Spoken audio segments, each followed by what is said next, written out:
Welcome back to For Finance's Sake, the podcast where we strip away the fluff, get into the real numbers, and actually say what most accountants are thinking, but don't always say out loud. I'm Rachael Harrison, accountant, MD, and someone who spends a lot of time helping business owners and landlords avoid very expensive mistakes. This episode is Landlord Tax in 2026. What actually matters now? Now, yes, we've had a little bit of a break over Easter, recharged, ate too much chocolate, I spent some time in the sun, and now we are back. And we're straight into something that looks small on paper, but it's quietly costing landlords more than they realise. Because there's been a 2% shift in tax, and depending on how you hold your property, that hits very differently. So today is all about landlords' structure and what you should actually be thinking about right now, not in theory, but in practice. And to help me break it down, I've got James Montague, Monty, our senior accountant here, the one that we throw all the complex property cases at. Monty, welcome back. Good to be back. And yeah, this is one where small changes are having a bigger impact than people think. Well, let's get straight into it, Monty. Question number one, right, before people get confused, because they always do, we're talking about two completely different things depending on how you own property. If you own property personally, you're taxed on rental income at 22, 42 or 47% from this April. But if you own through a limited company, you've got corporation tax first and then dividend tax when you take the money out, which has also gone up. Monty, can you just separate those out cleanly for us? Yes, and this is the bit people get wrong all the time. Personally held property means rental income is taxed as income. So you're straight into those 22%, 42% or 47% rates depending on your band. Limited company ownership is a little different. The company pays corporation tax and then you choose how and when to extract money, often via dividends. So the tax profile and the planning opportunities are completely different. Exactly. And if you mix those two up, you make bad decisions. So going on to question number two, let's start with the personal ownership, because this is where I'm seeing the biggest pressure with clients. If you're a higher rate taxpayer, which most people who own extra properties are, you're now paying 42% on your rental properties, potentially 47% if you're a higher rate, like an additional rate taxpayer. So Monty, are we now at the point where personal ownership is just inefficient for a lot of landlords? For many higher rate landlords, yes. You've got high income tax rates, restricted mortgage interest relief, and no flexibility.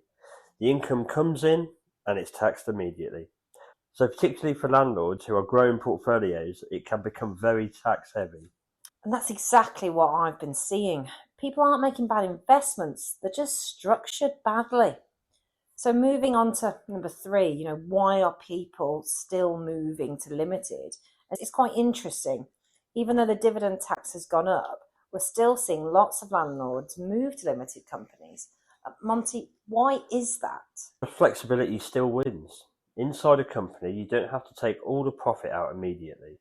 You can retain it, reinvest it, or plan when you extract it. So even with slightly higher dividend tax rates, the overall position can still be more efficient for higher rate taxpayers. That's it. It's not about avoiding tax, it's about controlling it. So moving on to number four, the dividend point. Just to touch on it because it is relevant for landlords and companies. Dividend tax has gone up by 2%. Now, that doesn't sound huge, but in reality, it's actually over a 20% increase in the rate you've been paying. Monty, is it fair to say that just makes extraction slightly more expensive? Exactly. It doesn't break the model, but it does mean landlords need to be more deliberate about how and when they take money out. Perfect. So, question number five, alphabet shares. That's where it gets interesting. That's probably why most people are listening to this podcast today. How does it actually help a landlord with a limited company?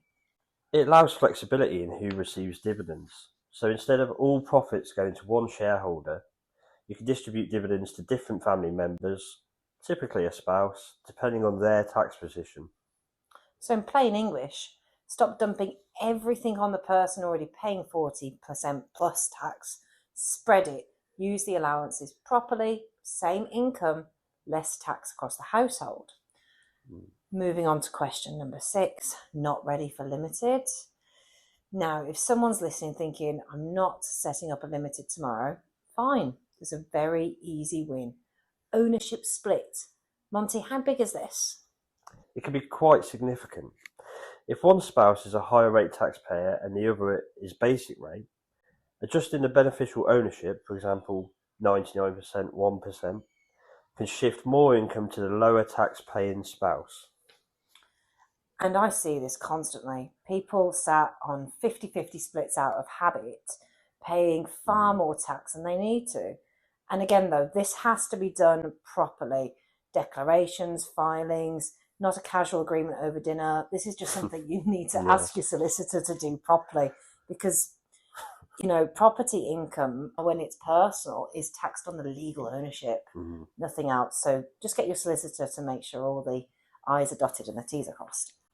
So looking at question number 7, the bigger play, partnerships. Now this is a level up. There's a lot of noise around this. Running a partnership for 3 years and avoid stamp duty, land tax. Everybody's heard it. But Monty, what's actually true? The key is that it has to be a genuine partnership. Proper accounts, real business activity, and both parties actively involved. If that's in place, there can be opportunities when incorporating into a limited company, but it's not a shortcut or a loophole you can just switch on. Yeah, it's no magic wand, is it, really? If it's not real, it won't stand up. But it can offer some amazing opportunities to be able to add that flexibility that we were talking about earlier, to have those properties in a partnership first for 3 years and roll them into a limited business. That's the option. So question number 8, why stamp duty land tax is the sting? And just to be clear, why does it matter so much? Because transferring properties into a limited company, it can actually be quite painful. Exactly. On larger portfolios, stamp duty can be a very significant cost.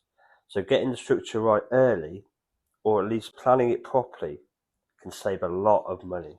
I really can. If I had a penny for every landlord I've spoke to that's just bought it quickly in their own personal name, like, oh, and you're an additional rate taxpayer, it's going to be a fortune. It's this whole we'll fix it later. It's the most expensive strategy going. But yeah, getting those properties into a limited business can be difficult if you already own them personally. What you need is to put them in a partnership, have enough properties that you are working at least 20 hours a week in them, and then you can move them into a limited. Otherwise, sometimes it's just cheaper to sell the property and buy another one and start again in the limited company. You just get absolutely screwed on the stamp duty. So along those themes, Monty, what's the biggest mistakes that you're seeing? What are landlords getting wrong right now? Either doing nothing, which is very common, when they should be reviewing their structure, or, rushing into a limited company without actually running the numbers. Both of these can be costly if not done properly. Agreed. It's reacting, it's not planning. It's classic. So final question, number 10. So a landlord listening to this, maybe higher rate taxpayer, maybe a couple of properties, maybe more. What do they do first? Review their current structure. Understand where the income is being taxed. Look at your ownership splits if it's personal, and run the numbers on whether a company structure would improve the position. There it is. Always the same answer and always the right one. Run the numbers. Monty, appreciate having you with us as always. And for everyone listening, this is exactly why this stuff matters. Because 2% here, a rate change there, over a portfolio and over time becomes real money. Absolutely. Well, hopefully you've all learned something, Rachel. Thank you very much for having me on. Very welcome. So that's it for today's episode of For Finance's Sake. And as always, FFS, check the numbers.